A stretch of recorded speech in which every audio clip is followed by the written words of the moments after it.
Hi, welcome back to my post-run stretching series. I'm Dr. Greg Smiley, and this is part 3. So, we've covered quads and we've covered calves. Now we're going to do hamstrings. Hamstrings attach from here, it's called your ischial tuberosity, down to here on the tibia. And with our hamstrings, what we're doing is they do this motion and that motion, and we want to make sure we just isolate that muscle, separate from other muscles. Most people will do this stretch and this stretch, and they'll switch it, and they'll do this one, or this one, or this one, or this one. You've probably all seen these growing up and in school or whatever, or school, soccer practice, or whatever it was that you played for a team. These are all back stretches that eventually get to your hamstrings. I am using my back like this, and the first thing when I'm back like this, my pelvis is not up like that. It's not even hamstrings. Eventually you get there. I can demonstrate it better from here. This is all back, all back, all back. I'm still not here, and my pelvis moves back as soon as this is going forward. That actually disengages my hammies. So what do I want to do? I want to set up and have something to put my leg on. I have different options. For those of you who are more flexible, you can come up and you can put your foot on something higher. And that's completely okay. You can do this stretch the same way. For those of you who are less flexible and getting into being more active, you can put your foot on something low and use that. I don't have anything. I could go way over here and say this is lower, and this is a great example. Today we're just going to use this. Next, what do I want to know? My standing foot is going to be facing in line. My pelvis is not going to be like this or like that, so I'm not rotated in the body. And my leg is not going to be way out here or way across there.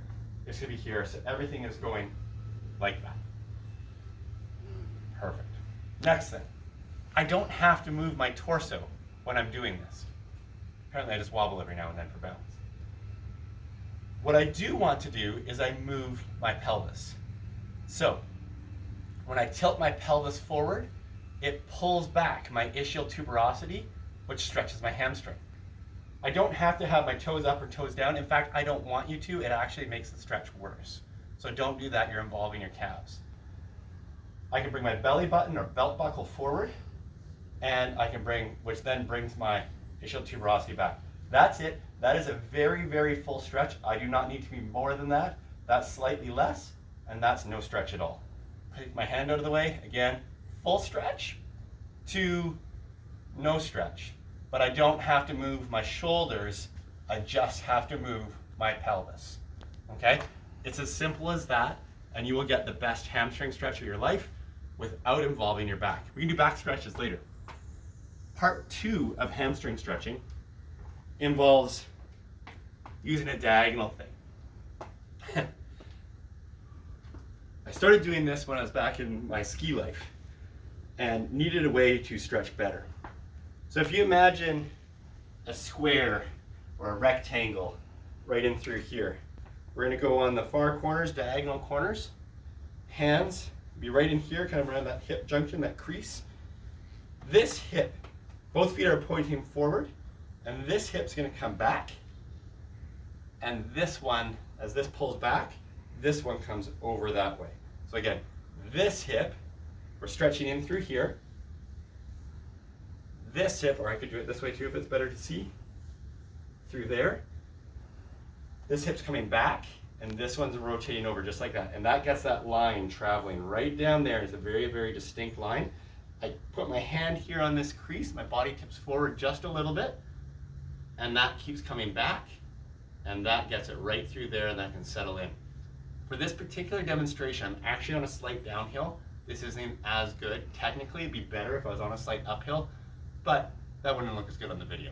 So, here we are. Again, every stretch is for 40 seconds. The first 20 seconds is to engage the muscle. The last 20 seconds is to have it actually stretch. And they're not 1, 2, 3, 4. They are proper seconds. Of course, we would do both sides as we would for there and for everything else. I look forward to seeing you at part 4.